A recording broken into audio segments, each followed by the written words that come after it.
So hello everyone, welcome back to our channel. मेरा नाम ऋषिका पांडे है। मैं आपका हमारे चैनल शिक्षा वाणी पर स्वागत करती हूँ। हम पढ़ रहे थे सेल, हमने लेसन स्टार्ट की थी, हम सेल पढ़ रहे थे। सेल में आज हम अपने बच्चे खुचे टर्म्स पढ़ेंगे कि कुछ उसके पार्ट्स जो बच गए थे, जैसे ER, endoplasmic reticulum, ribosomes, lysosomes और क्रोमोसोम्स।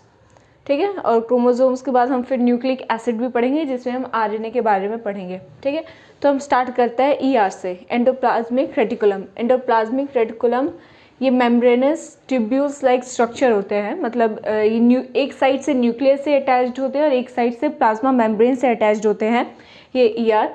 ठीक है। और ये ट्यूब्यूल्स लाइक स्ट्रक्चर्स होते हैं इनके। ये दो टाइप में पाए जाते हैं। एक होगा इनका rough ER and smooth ER.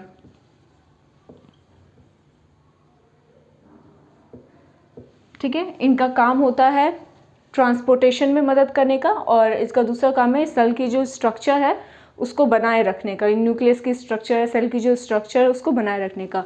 एक साइड से न्यूक्लियस से अटैच्ड होगा और दूसरे साइड से ये हमारे प्लाज्मा मेम्ब्रेन से अटैच्ड होगा। ठीक है।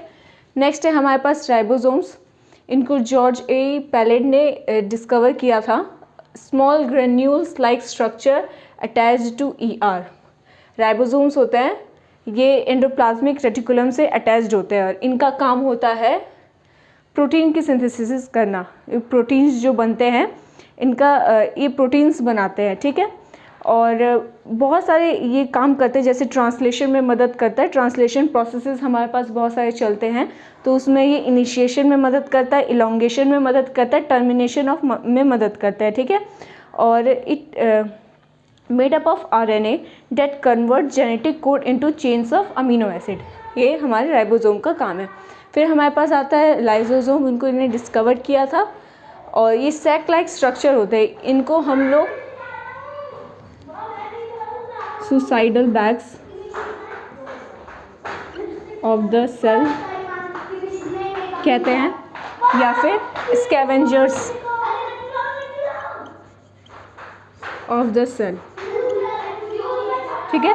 लाइसोसोम सैक लाइक स्ट्रक्चर होते हैं जिनको हम suicidal bags of the cell कहते हैं, या फिर स्कैवेंजर्स ऑफ द सेल। इनका काम क्या है कि अगर इनको कुछ लगता है कि कोई टॉक्सिन मटेरियल है या फिर कुछ इन्वेजन्स हो गई है जो सेल के लिए सही नहीं है, जो दूसरे सेल को भी हानि पहुंचा सकती है, तो ये क्या करते हैं, ये एंजाइम्स प्रोड्यूस करते हैं, डाइजेस्टिव एंजाइम्स प्रोड्यूस करते हैं, हाइड्रोलिटिक एंजाइम्स, और खुद को ये डाइजेस्ट कर लेते हैं।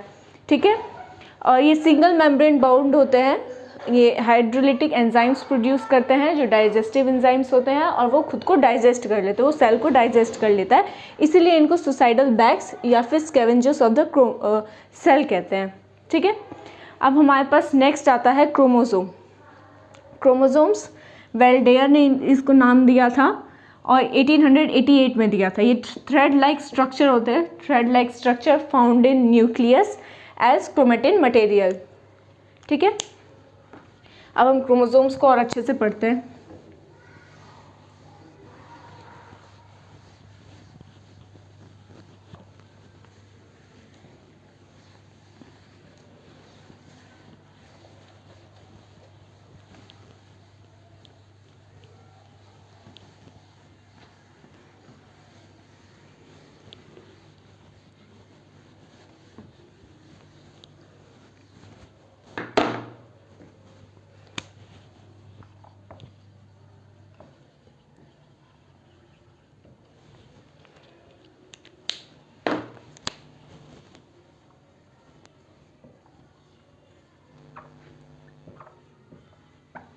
ठीक है।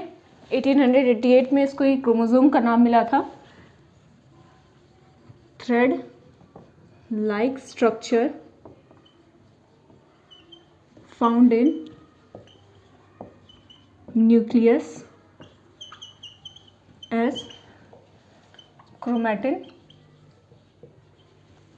मटेरियल। ठीक है। थ्रेड लाइक स्ट्रक्चर्स होते हैं made up of two chromatids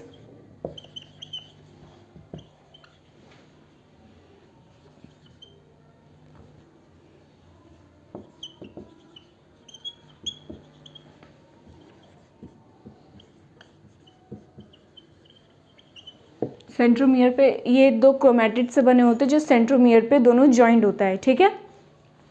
उसके बाद हमारे प्रोकैरियोट ऑर्गेनिज्म में जैसे हमारे पास हो गया बैक्टीरिया या फिर वायरस, उसके पास एक ही क्रोमोसोम पाया जाता है, ठीक है।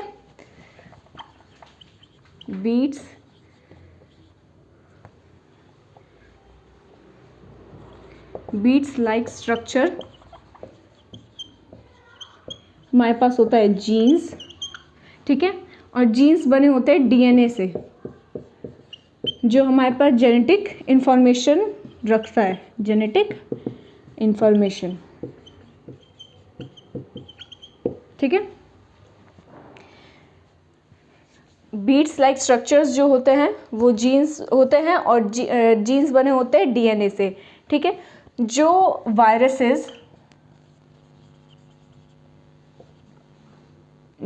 के पास आरएनए होता है उनको हम रेट्रोवायरस कहते हैं, ठीक है।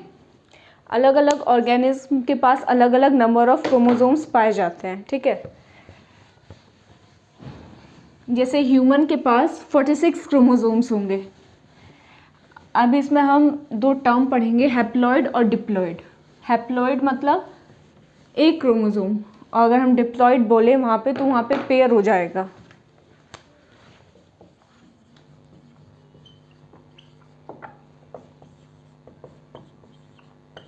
हैप्लॉइड बोलूँ तो मैं एक, डिप्लॉइड बोलूँ तो मैं दो, ठीक है। डिप्लॉइड में हम लेंगे पेयर, ठीक है, और यहाँ पे ये नंबर यूज़ हम करेंगे। तो ह्यूमन के पास 46 क्रोमोसोम होता है,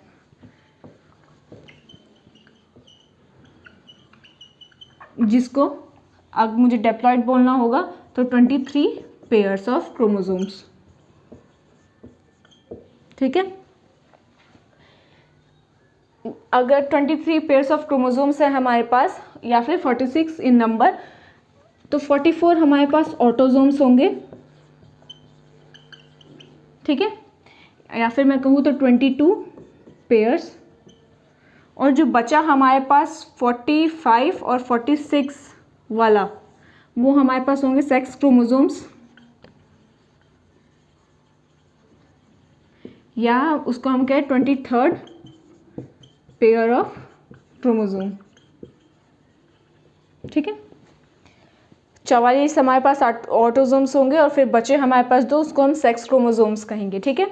तो अलग अलग ऑर्गेनिज्म के पास अलग अलग नंबर ऑफ क्रोमोसोम्स पाए, जैसे पिजन कबूतर के पास 80 होंगे, चिंपैंजी के पास 48 होंगे, रैबिट के पास 44, फ्रॉग के पास 26, हाउस फ्लाई के पास 12, मस्कीटो के पास 6 होंगे, टोमेटो के पास 24, वीट के पास 42, पोटैटो के पास 48, डॉग्स के पास 78, हॉर्स के पास 64, ह्यूमन में हमने पढ़ा 46, कैट्स के पास 38, पी के पास 14 और एस्कैरिस के पास 2, ठीक है। हमारा क्रोमोसोम बना होता है डीएनए और प्रोटीन से, ठीक है। Chromosome is made up of DNA and protein.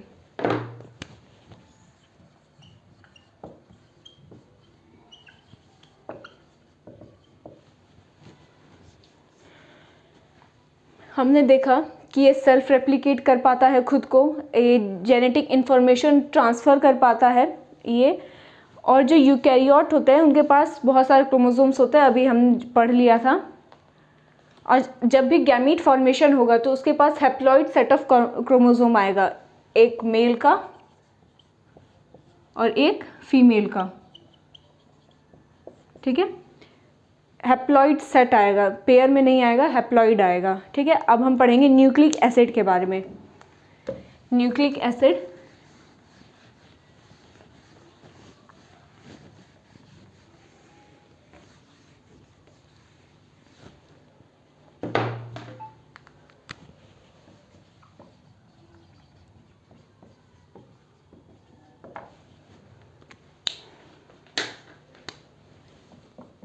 they are complex organic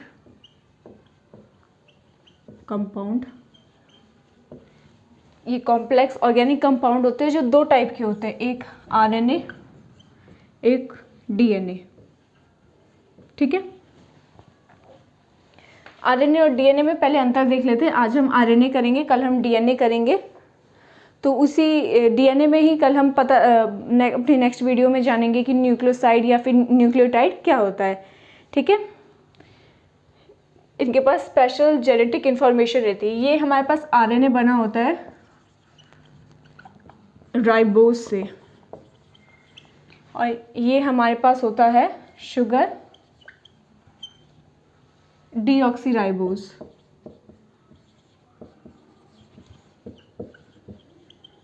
ठीक है, ये हमारे पास सिंगल स्ट्रैंडेड होता है,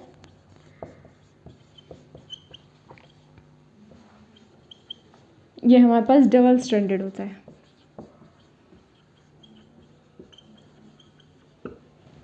इनके पास यूरेसिल पाया जाता है। ठीक है, लेकिन इसके पास डीएनए में यूरेसिल की जगह थाइमीन मौजूद होता है। जब पेयर बनती है, जब पेयर बनेगी जिसमें एडेनिन के साथ थाइमीन, अगर हम इसमें देखें तो एडेनिन के साथ थाइमीन होगा। ठीक है, और गुआनिन के साथ हमारे पास साइटोसिन होगा। ठीक है, लेकिन यहाँ पे एडेनिन के साथ हमारे पास यूरेसिल मौजूद होगा और गुआनिन के साथ हमारे पास साइटोसिन होगा। ठीक है, आरएनए में यूरेसिल और डीएनए में थाइमीन। ठीक है, तो ये हुआ आरएनए और डीएनए के बारे में। ठीक है, ये हमारे पास न्यूक्लियस, साइटोप्लाज्म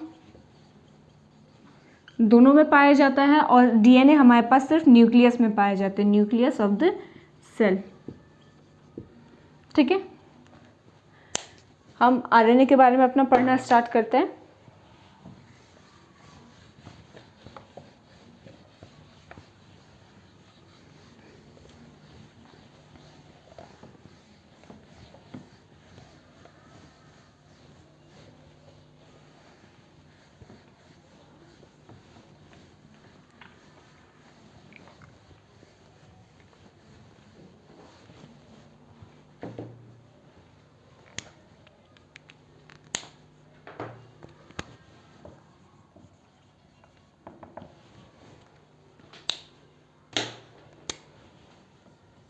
ये राइबोज शुगर से बनी होती है, राइबोज शुगर होती है, शुगर।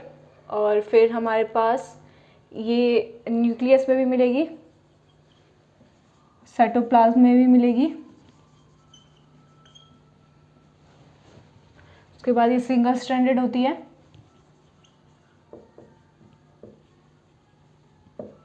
ठीक है, और डीएनए का जो स्ट्रक्चर होता है ना, वो डबल हेलिक्स वाला होता है। डीएनए हमारे पास ऐसा होगा और आरएनए हमारे पास ऐसा होगा। ठीक है, इसी को हम कहते हैं ये सिंगल स्ट्रैंडेड है, ये डबल स्ट्रैंडेड है। ये डीएनए, ये है आरएनए। ठीक है,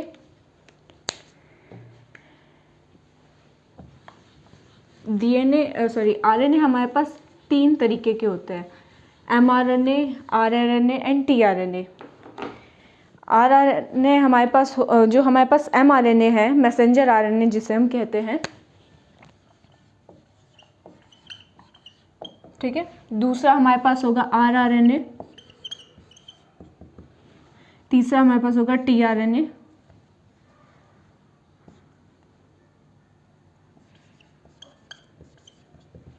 ठीक है, जो हमारे पास मैसेंजर आरएनए होगा वो इंफॉर्मेशन डीएनए से हमारे पास साइटोप्लाज्म में लेके जाएगा।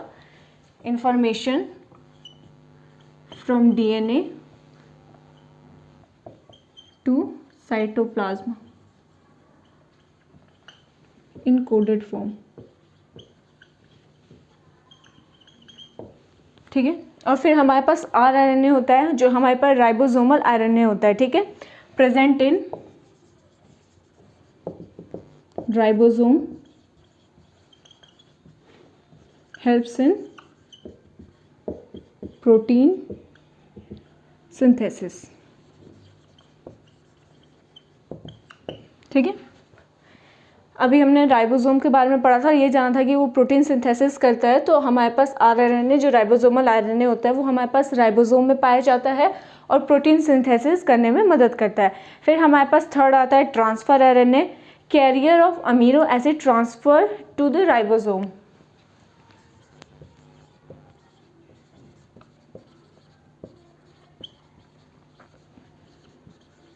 Transfer it to the ribosome. ठीक है, ये था हमारे पास आरएनए के बारे में। सिंगल स्ट्रैंडेड होते हैं, single stranded nucleic acid made up of phosphate and ribose sugar and nitrogenous base. ठीक है, मैं बोला था अगली वीडियो में ये पेंटोस ये शुगर के बारे में, राइबोस शुगर के बारे में, फॉस्फेट के बारे में और नाइट्रोजनस बेस के बारे में हम अगली वीडियो में जानेंगे। ठीक है, और जो आरएनए के मॉलिक्यूल्स हमारे पास एंजाइम की तरह वर्क करते हैं उनको हम राइबो एंजाइम्स कहते हैं।